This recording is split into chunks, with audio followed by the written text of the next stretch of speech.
were safely anchored in Back Creek, Annapolis, where we stayed put for a few weeks. With the services around, we could shop our heart's desires for boat parts and pieces. Let's go break the bank. And being close to my parents' house, we enjoyed the luxury of great company and really good food. Breakfast at Bradmore. Made possible by fresh baguette. And we finally got some important paperwork done that so far had seemed impossible to do. We have a cruising permit. We are now officially licensed to cruise the waters of the United States. With access to many services and a house, we tried to get some more projects done.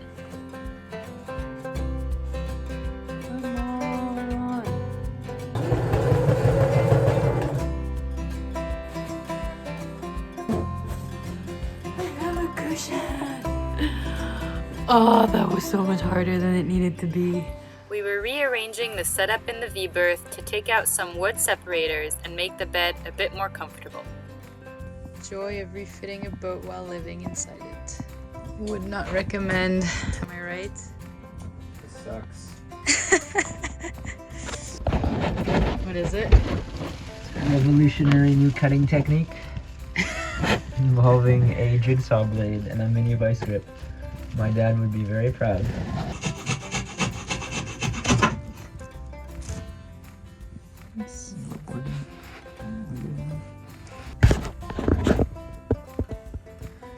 Yay, there's space.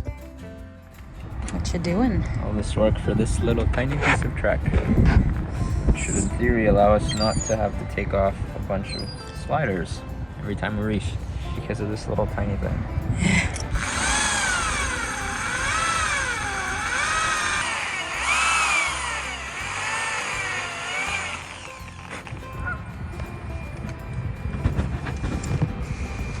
Now to put a bunch of screws in there. Those screws. Those screws. Of course, why not? We are screwed. So to speak, yes. And most importantly, of course, during our stay in Annapolis, a very special package came in the mail.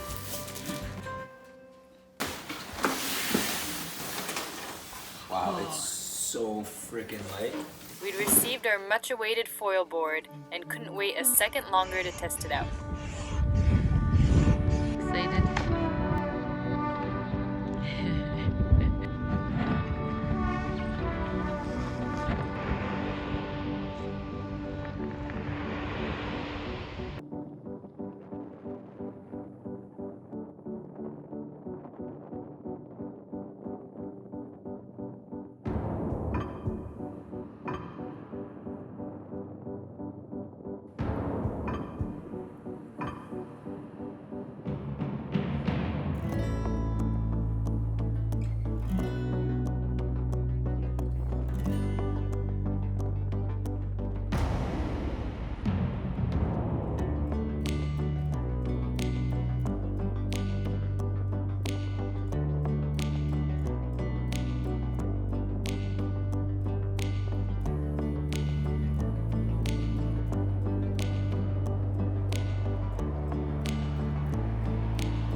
Annapolis had treated us well, and it had been nice to take a break from moving, but we could feel the temperatures quickly getting colder and pushing us further south. So, after a few not-so-productive weeks, at least boatwork-wise, and with probably more projects left to do than we had even arrived with, we lifted the anchor and started sailing. We are leaving! Finally! But super excited about his 2 days of sailing without touching land. You have no idea. Little silliness. We We were making the best of a west wind forecast to sail down the rest of the Chesapeake Bay, aiming to arrive in Norfolk, Virginia in the morning. So cold.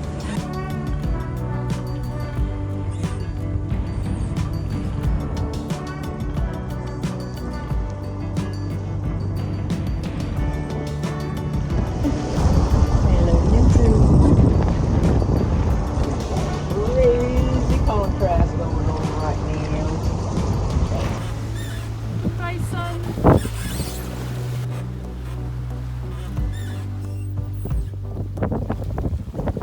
The sun is about to come up on our first tandem night sail.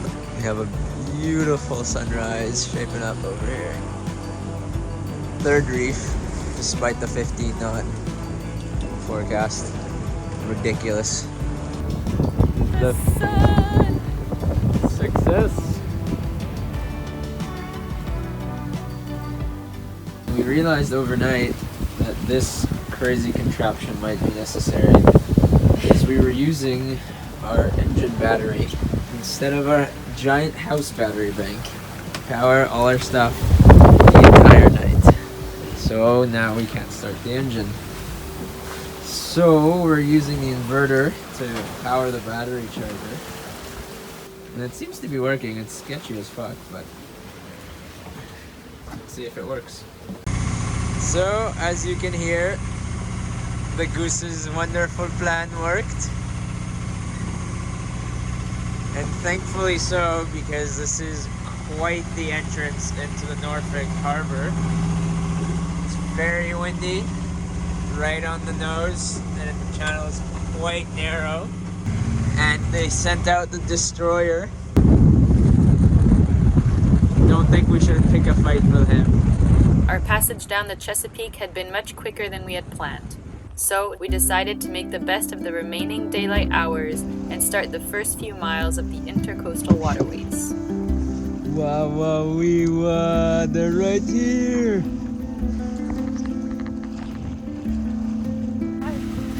Cover your head, they're gonna shot us. What is happening? Bun Bun, hide. We're waiting for this bridge to open, Huh? and Tom has decided to stubbornly refuse to take down the mainsail.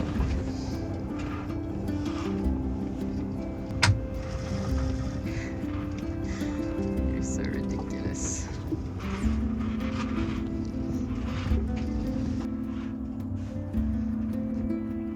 Having fun?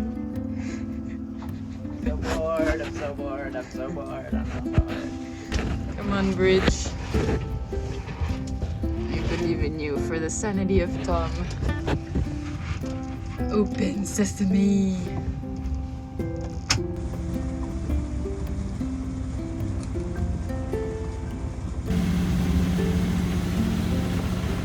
Well, you motor sail through the bridge. You made me. Happy?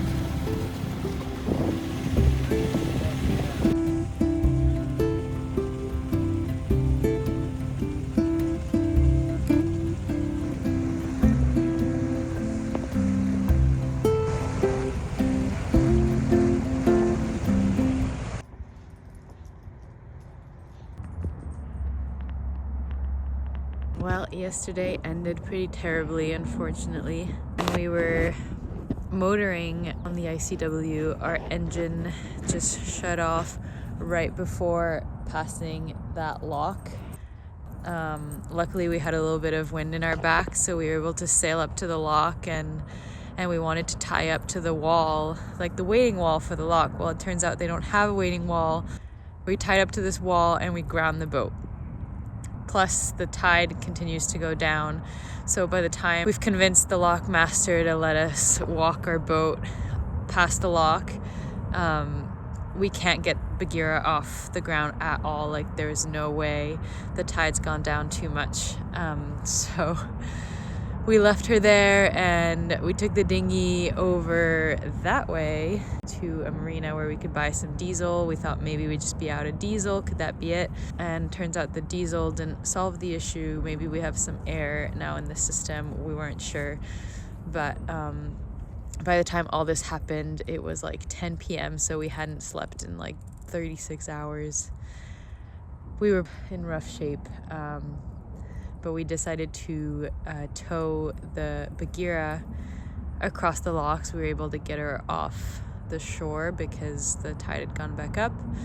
So we towed her with the dinghy across those locks and came to stay here for the night.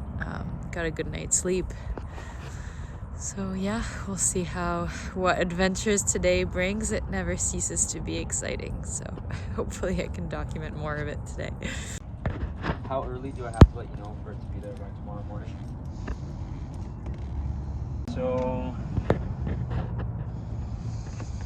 Tell me, how is our motor problems developing? Well, I found a very suspicious looking source. So you see all the sludge over there. So the filter was full of diesel, but nothing was coming through. Okay. So I'm not 100% sure it's that, but I'm pretty sure it's that. We can order this filter. That parts store that's like 2 kilometers from here can have 7 of them by tomorrow morning at 7:30. So I think 7:30 tomorrow morning is fine. I guess so, yeah. So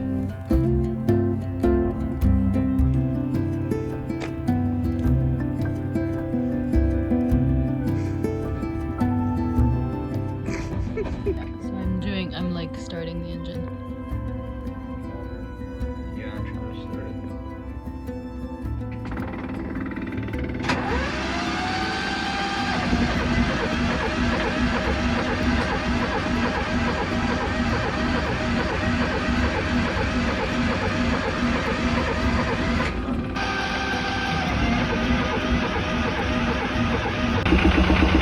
We have power!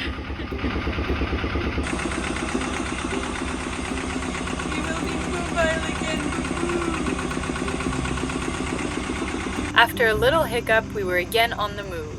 But unfortunately, the troubles weren't over nor far away. So, tell us what's going on. Well, we've had yet another mechanical failure. This time it came in the form of a lovely catastrophic failure from the transmission. Catastrophic indeed. As we were again coming up to an obstacle, this bridge. We lost our engine, or lost our propulsion. The engine's still working. And the only thing we could do was toss an anchor. Oh yeah, and it was like gusting 30 knots in this little channel. With like a bunch of stumps and snags all over the place. Ta-da! Ta-da! So like right on top of basically. And we decided to toss an anchor because that was the only thing we could really do. We didn't put down enough scope, so it dragged. So that was exciting. Amandine luckily managed to put down a little bit more chain. And then since then we've been holding steady. The stern anchor's dragged a couple times, but now that it's come time to pull it up to try to get out of here, it's nice and stuck. Yeah, so the wind died down and I dinghied up to the marina to top up on gas for the dinghy. And our plan is to try to tow Bagheera back to where we came from. This morning. It's 6 knots, so it's not so bad, and with less wind, it should be doable. It's just upwind. And see the diesel mechanic on Monday. Hope they have some sort of a magical free solution. Free? That would be very magical. Hopefully it doesn't cost too much money. All right, Anchor, come on up.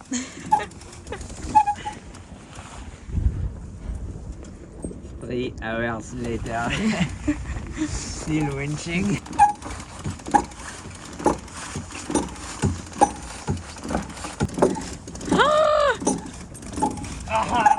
There's a chain. There's a chain. Yay! It's working! We got both of our anchors up. We are leaving our not so beloved bridge to safety. Whew.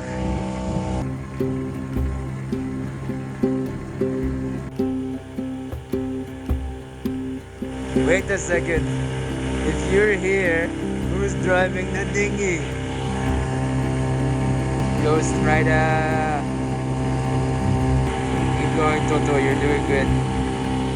Bon the lookout is doing great as well. Well, we were 20 miles into the ICW and had already lost our engine 3 times. Things were going well. One thing is certain, there is never a dull day, even while motoring on the ICW. Don't worry, we'll be sending more postcards soon of all our adventures. Let us know if there's some aspects of our travels you'd like to see more of, and thanks again for joining us on this journey.